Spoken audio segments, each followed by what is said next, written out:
आज की कहानी है सास के दुर्व्यवहार को क्या भुला पाई मीना। बम्बई से आए इस पत्र ने मेरा दिमाग खराब कर दिया है। दोपहर को पत्र आया था, तब प्रदीप दफ्तर में थे। अब रात के 8 बज गए हैं। मेरी समझ में नहीं आ रहा कि क्या किया जाए। फाड़कर फेंक दूं इसे? डाक विभाग पर दोष लगाना बड़ा सरल है। बाद में कभी प्रदीप या उनकी माँ ने इस विषय को उठाया तो मैं कह दूंगी कि वह पत्र मुझे कभी मिला ही नहीं, या फिर प्रदीप से सीधी बात कर ली जाए, जैसे तैसे उन्हें छुट्टी मिली है। छुट्टी? यात्रा भत्ता लेकर वह दक्षिण भारत की यात्रा पर जा रहे हैं। सिर्फ हम दोनों। बंगलौर, ऊटी, त्रिवेंद्रम, कोवलम और कन्याकुमारी। पिछले कई दिनों से तैयारियां चल रही हैं और परसों सुबह की गाड़ी से हमें रवाना हो जाना है। प्रदीप को इस पत्र के बारे में बताया तो संभव है कि हमारे पिछले 2 वर्ष के वैवाहिक जीवन में प्रथम बार यह यात्रा कार्यक्रम स्थगित हो जाए।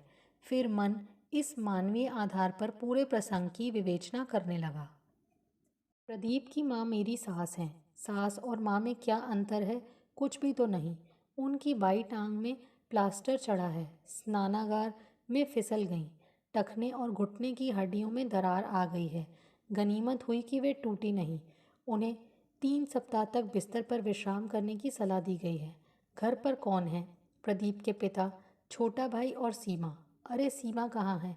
उसको तो पिछले वर्ष विवाह हो गया। पत्र में लिखा है कि सीमा को बुलाने के लिए दिल्ली फ़ोन किया था, पर उसकी सास ने अनुमति नहीं दी। सीमा की ननद अपना पहला जापा करने मायके आई हुई है।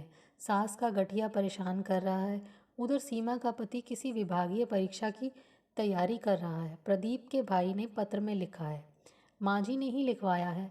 यह भी लिखा है कि घर के कामकाज में बड़ी दिक्कत हो रही है, नौकरानी भी छुट्टी कर गई है। घर की इस दुर्दशा का वर्णन पढ़कर मेरा अंतर द्रवित हो गया। मैंने सोचा, संकट के समय अपने बच्चे ही तो काम आते हैं। माँ जी चाहती हैं कि मैं उनकी सेवा के लिए औरंगाबाद से बम्बई आ जाऊं, पर शालीनता या संकोचवश उन्होंने लिखवाया नहीं। उन्हें पता है कि हम लोग 2 सप्ताह की छुट्टी लेकर घूमने जा रहे हैं। एक मन किया छुट्टी का सदुपयोग दक्षिण भारत की यात्रा नहीं, संकटग्रस्त परिवार की सेवा करके किया जाए। पर तभी मन कसैला सा हो गया। शादी के पहले वर्ष में मेरे साथ माँ जी ने जो व्यवहार किया था, उसकी कटु स्मृति आज तक मुझे छटपटाती है।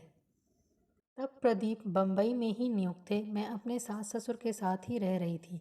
एक दिन नासिक से पिताजी का पत्र आया था। लिखा था कि कौशल्या बीमार है, उसे टाइफाइड हुआ और बाद में पीलिया। डॉक्टरों ने 4 हफ्ते पूर्ण विश्राम की सलाह दी है। वह बेहद परेशान है, पर मैं और तेरा छोटा भाई उसकी देखभाल कर लेते हैं। खाना पकाने में दिक्कत होती है, पर पेट भरने के लिए कुछ कच्चा पक्का बना ही लेते हैं। कभी दूध डबल रोटी ले लेते हैं, कभी बाजार से छोले भटूरे ले आते हैं। पत्र पढ़कर मेरी आंखों में आंसू आ गए। घर की ऐसी दुर्दशा। मेरा दिल किया कि मैं उड़कर नासिक पहुंच जाऊं। शादी के बाद पूरे 1 वर्ष के में केवल रक्षाबंधन पर मैं एक दिन के लिए अपने घर गई थी। प्रदीप साथ में थे।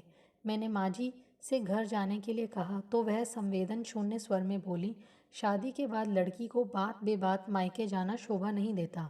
उसे तो सिर्फ एक बार, और वह भी किसी त्योहार पर ही माँ के घर जाना चाहिए। माँ जी, माँ को पीलिया हो गया है। घर में बहू, घर में यह मामूली हारी बीमारी तो चलती रहती है। इस तरह छोटे मोटे बहाने से मायके की तरफ लपकना अच्छा लगता है?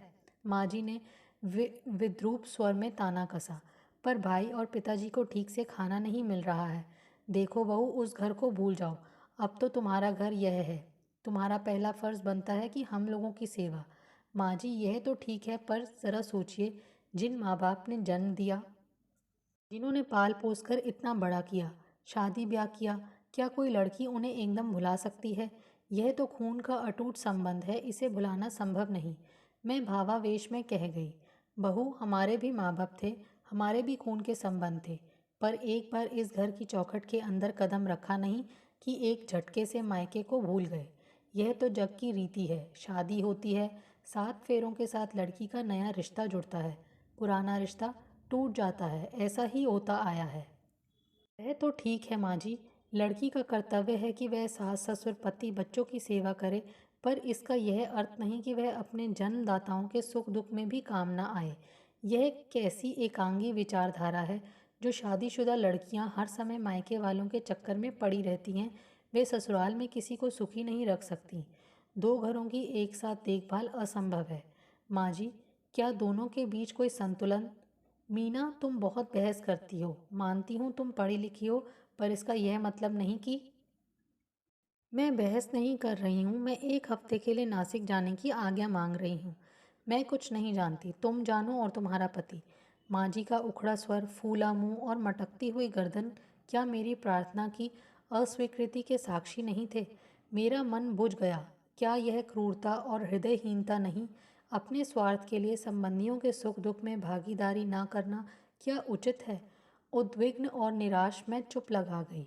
जी में तो आया कि माँ जी के इस अनुचित व्यवहार के विरुद्ध विरोध का झंडा खड़ा कर दूं। कहूँ, कल को आपकी बेटी का विवाह होगा, आपको कोई तकलीफ हो और आप उसे बुलाएं और उसके ससुराल वाले ना भेजें, तो आपको कैसा महसूस होगा, ज़रा सोचिए। मैंने आगे बहस नहीं की। उससे कुछ नहीं होना था। केवल धैर्य, सहिष्णुता तथा उदारता के आधार पर ही हम पारिवारिक शांति स्थापित कर सकते हैं। वही मैंने किया। पर मेरे अंदर की घुटन को अभिव्यक्ति मिली रात में, जब हम दोनों बिस्तर पर अकेले थे। तब प्रदीप ने मेरी उदासी का कारण पूछा था। मैंने पूरा किस्सा उन्हें सुना दिया। सुनकर वह हंसे और बोले, माँ जी के इन विचारों का मैं स्वागत करता हूँ। आप क्यों नहीं करेंगे? अरे, घुटना पेट की तरफ मुड़ता है। एक ही थैली के चट्टे बट्टे हैं आप दोनों। नहीं श्रीमती जी, माँ जी की बात में सार है। विवाह के बाद जितनी जल्दी पति पत्नी विरह की अग्नि में जलें, कोई माँ ऐसा चाहेगी?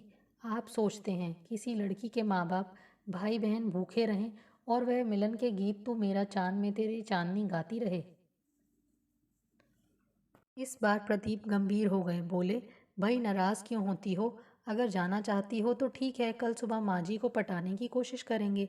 मैं जाऊँ या ना जाऊँ, इससे कोई खास अंतर नहीं पड़ता। पर माँ जी का यह व्यवहार संवेदना शून्य, क्रूर और एकांगी नहीं है क्या? आप ही बताइए। हर व्यक्ति अपने हिसाब से काम करता है। माँ ने जो कुछ कहा और किया वह उनका दृष्टिकोण है, जीवन दर्शन है। और यह दर्शन बनता है हमारी अतीत की अनुभूतियों से। मीना, शायद तुम्हें विश्वास ना हो, पर यह सच है कि माँ एक ऐसे परिवार से आई जहाँ लड़की का विवाह एक मुक्ति का एहसास माना जाता था और दोबारा मायके जाना अभिशाप। वह क्यों? मैंने उत्सुक होकर पूछा। इसलिए कि माँ के मायके में 11 बहन भाई थे, 7 बहनें और 3 भाई। नाना नानी एक एक लड़की की शादी करते और दोबारा उसका नाम नहीं लेते। माँ भी इस घर में आई। भीड़, अभाव और विपन्नता से शांति, समृद्धि और सुख के माहौल में एक बार इस घर में आई तो फिर मुड़कर उस घर को नहीं देखा। बस शादी ब्याह के मौके पर गई या ना गई, वह तो ठीक है। पर सच कहूँ, प्रदीप ने कहा, हम लोग ननिहाल जाते तो वहाँ पर माँ का कोई खास स्वागत नहीं होता। हम लोग एक तरह से उन पर बोझ बन जाते। ज़्यादा काम, मेहमानदारी पर खर्चा और लौटने पर बेटी और बच्चों को उपहार देने का संकट। ठीक है प्रदीप, मैं माँ जी की मनोदशा समझ गई। पर वह यह क्यों नहीं सोचती कि उनकी और मेरी स्थिति में आकाश पाताल का अंतर है। उनके मायके में संकट में घर का काम करने के लिए और बहनें थीं। मैं अकेली हूँ। उनको पीहर में एक बोझ समझा जाता था, पर मेरे घर में मैं अभूतपूर्व स्वागत होता है। आप स्वयं देख चुके हैं। ठीक है, मैं कल सुबह माँ जी से बात करूँगा, कहकर प्रदीप ने मुझे अपने आंख में समेट लिया। शारीरिक उत्तेजना और रास रंग की बाढ़ में मेरे अंतर की समस्त कड़वाहट डूब गई।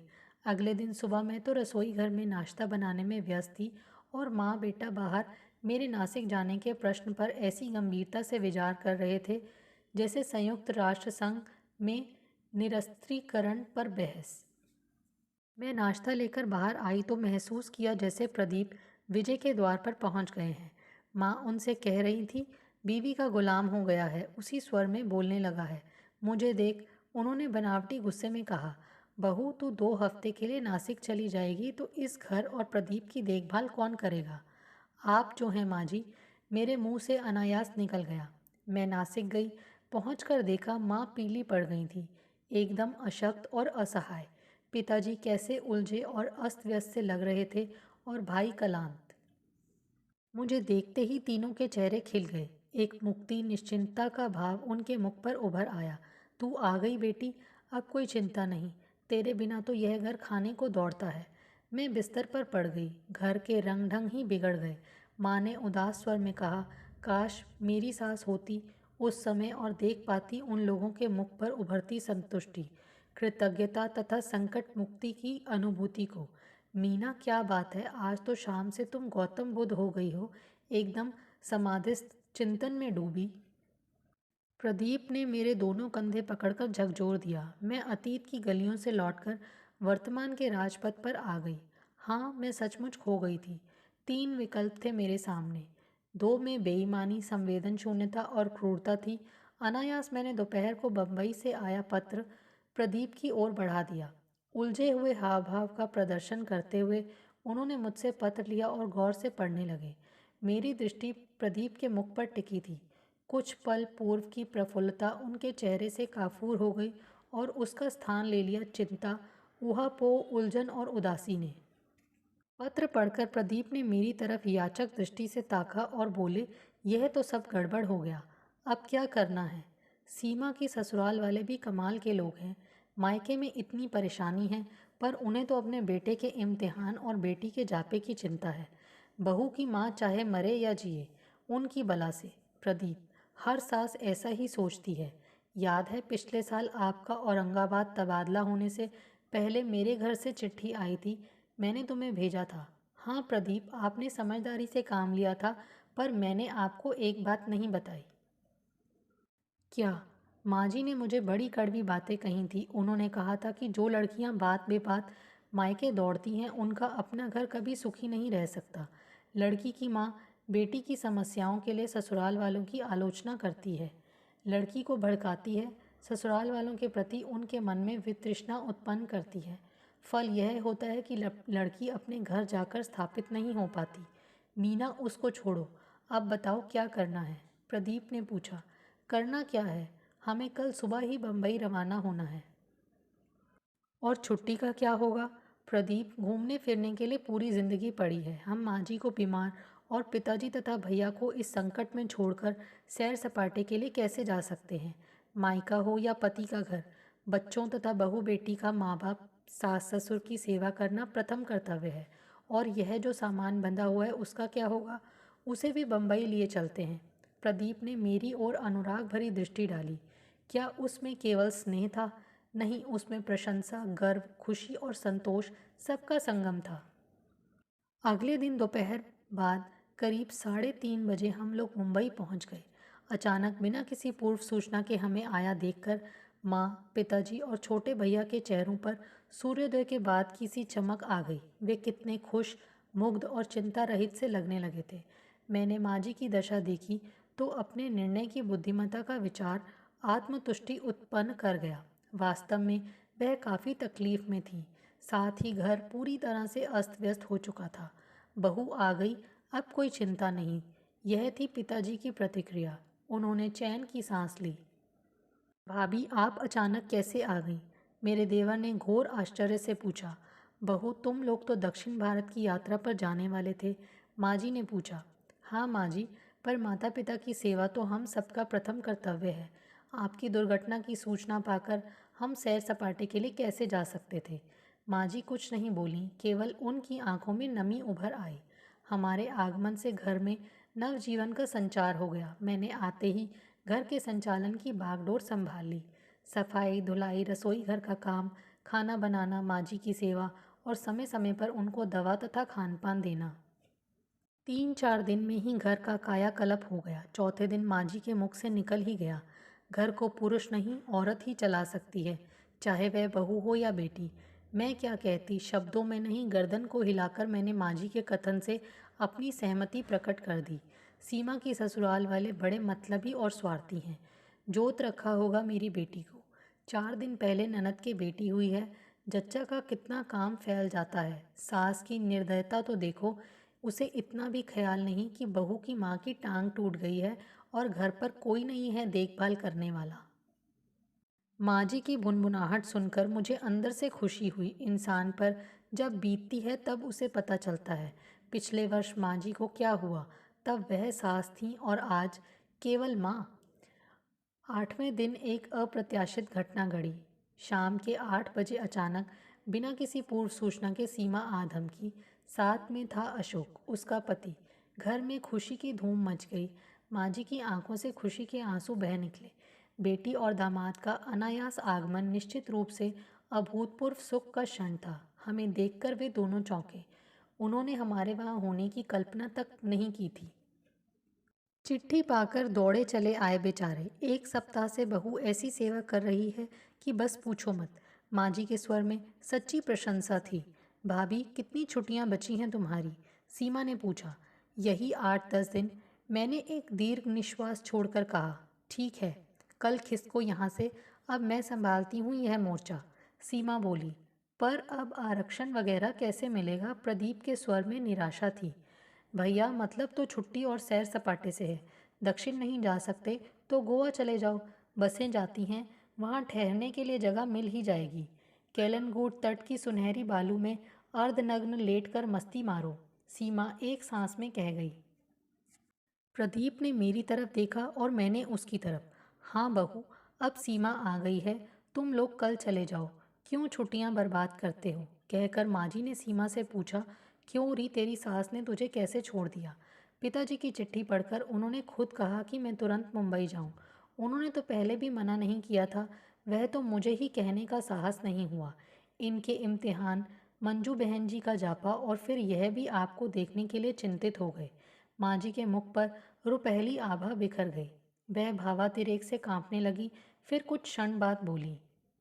सचमुच मेरे बच्चे और संबंधी इतने उदार, कृपालु और प्रेमी हैं। कितना ख्याल रखते हैं मेरा। बहू, माँ जी ने मुझे संबोधित करके कहा। 6 मास पूर्व के अपने आचरण पर मैं लज्जित हूँ। पहले ज़माने में परिवार के अंदर लड़कियों की सेना होती थी। एक गई तो दूसरी उसका स्थान ले लेती थी। पर आज हम दो हमारे दो, एकमात्र लड़की चली जाए तो बहुत खलता है। उस पर वह हारी बीमारी सुख दुख में काम न आए तो बड़ा भावनात्मक कष्ट होता है। कहकर माँ जी ने थकान के कारण आंखें बंद कर लीं। आराम कीजिए माँ जी, कहकर हम सब बगल के कमरे में चले गए और गप्पे मारने लगे। मुझे अपने निर्णय पर संतोष था। साथ ही अगले दिन गोवा जाने का मन में उत्साह था। संभवतः मेरे लिए सबसे ज़्यादा गौरव की बात थी मेरे अपने घर में मानवीय संबंधों में आधारभूत मूल्यों की पुनः स्थापना। शायद इसी का माध्यम मैं ही थी। दोस्तों, आपको हमारी ये कहानी कैसे लगी? प्लीज़ कमेंट्स करके बताइए। Thanks for watching this video.